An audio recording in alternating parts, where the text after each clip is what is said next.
Hello everyone, it's Joe here from Draft FPL and welcome to a weekly series helping you find some good value free agents and waiver pickups in Draft FPL. Today we're looking ahead to game week 22, another double game week. We've also got the end of the January transfer window, so there's loads of options to look at. Let's just get straight into the first pick. Okay, firstly with defenders I'm looking at Badiashile of Chelsea, available in 68% of leagues. He obviously did get added last week, but I think this week, with Liverpool as the first fixture, it was obviously a bit of a tough one to bring him in on.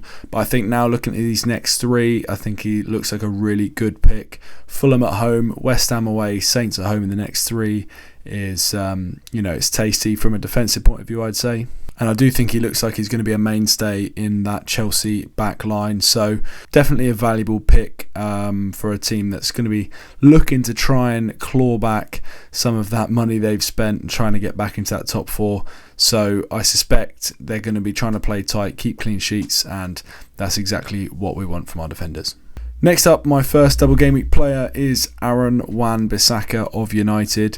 United have by far the best fixtures this week. In fact, this may be probably one of the best double game weeks you'll see all season for United. Palace at home, Leeds at home is unbelievably good. When you look at the clean sheet and goal scoring percentages, they're miles clear of every other team this week.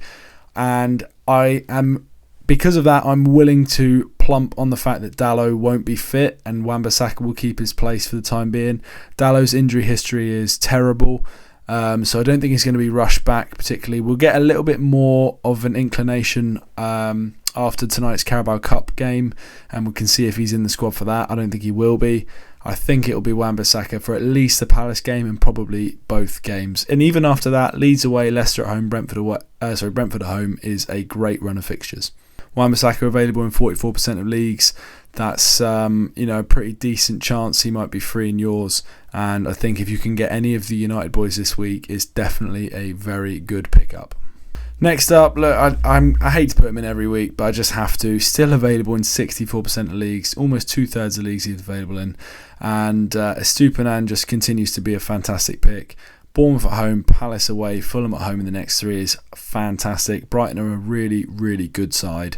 And I just think it's an absolute no-brainer. Just someone that should be picked in every single league. He should be 99% picked, in my opinion. He's just that good. I can't see many defences that are so good you can't fit him in, to be honest. I think he's an absolute top-tier pick at the moment. There is a Spurs player that is available, and that is Dan Juma, obviously ex-Bournemouth boy, now of Spurs via Villarreal, available in 100% of the leagues, brand new, and I do think he's an okay pick. I wouldn't rate him that highly, mainly just because I don't think he's going to be first choice, which is always, not really someone you want, but I do think it's a decent chance to take a punt on him. I wouldn't be surprised if he hits the ground running. He may get a run of starts. Spurs' attack has been pretty poor and they need something to change, something to liven them up a bit. And this kind of signing could be something that does that. The fixtures are pretty tough anyway, so I don't think it's a terrible idea to pick him up for this week. Maybe bench him. I'd maybe even bench him against Leicester as well in 23 and then play him in that West Ham at home game if it looks like he's going to start.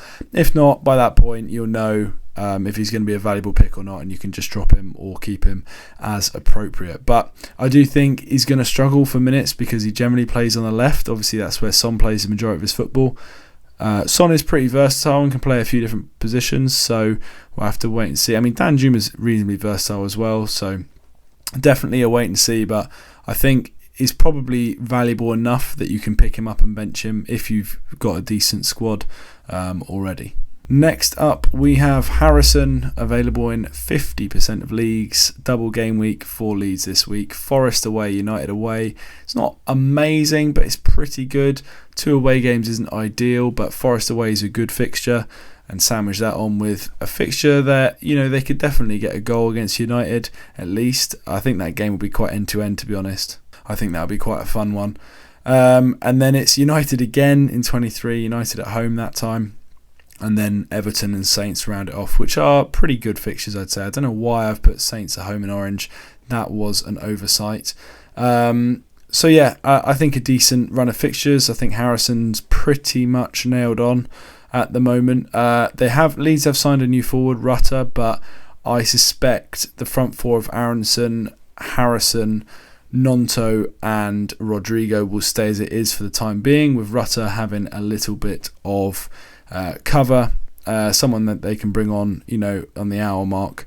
And on that note, I've also gone for Aronson. As I said, I think he'll also be starting. He's available in 76% of leagues. He hasn't had a return in a little while, so I don't think he's quite as good of a pick as Harrison. But if you're looking for a double game week player, I think there's a good chance he gets at least sort of 120, 130 minutes across the 2 games, which is more than enough to get a decent return.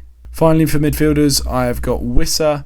Available in 86% of leagues, and they have got Saints at home this week. Saints are in a terrible place at the moment, to be honest. I don't see them keeping a clean sheet against basically anyone, and I think this is a really, really strong fixture for Brentford.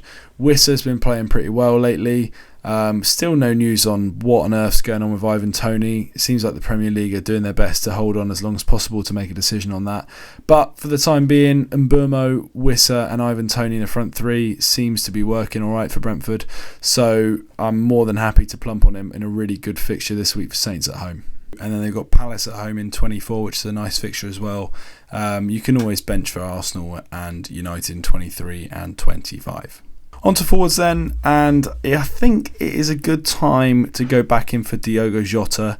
He's free in 39% of leagues, which is pretty high, and judging from the comments from Klopp and noises coming out of the club, I think we can probably say I would expect him to be back around the game week 24 kind of mark.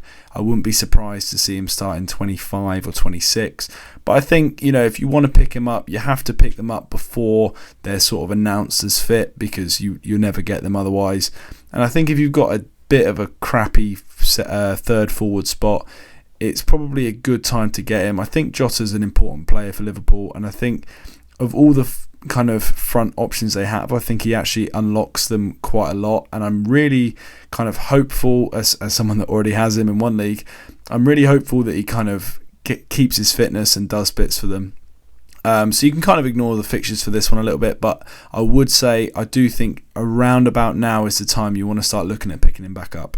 Final forward then is Chris Wood, available in 69% of leagues. Obviously, this is him in his Newcastle kit, but he has now gone to Forest, which I think is a really good move for him.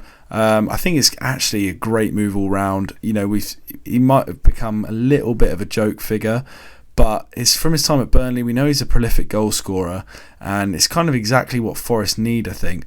I can see him having a really good partnership with Brennan Johnson, who does a lot of running into channels and that, whereas Chris Wood likes to stay within the post a little bit more. But I think that'll suit him. I think he's going to be a decent signing for them. And Leeds at home, Fulham away in the next 2 is a great way to try him out. So I do think he's actually a pretty damn good pick, to be honest.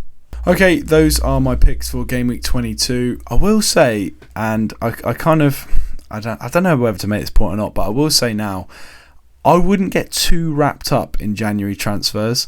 I'd like to think that the players that come in, it's normally, it's very rare that teams make signings, other than kind of Chelsea in this window, it's very rare that teams make signings that completely alter their style, or the real big signings don't normally happen in January. And I think it's normally squad building that goes on. The likes of Jorginho going to Arsenal. It's a kind of, Sabitzer to United as well. They're not players I'm looking at bringing in. It's players that the teams need where they've got injuries or they've got a lack of depth in certain positions. So I would really focus on the players that we know and trust already. There are obviously certain signings that you have to take note of, but I generally don't like to plump in too much to the January transfer windows. I try and stick to what I'm good at, which is making picks for 1 or 2 game weeks and then moving on. And I think that's probably the best way to go about it. I think people get so wrapped up in the January transfers that they forget to make transfers based on the fixtures in front of them, which would be my advice. So thank you all for watching. If you enjoyed, like the video, subscribe if you're new. Remember the Patreon down below if you're interested, and we will see you next time.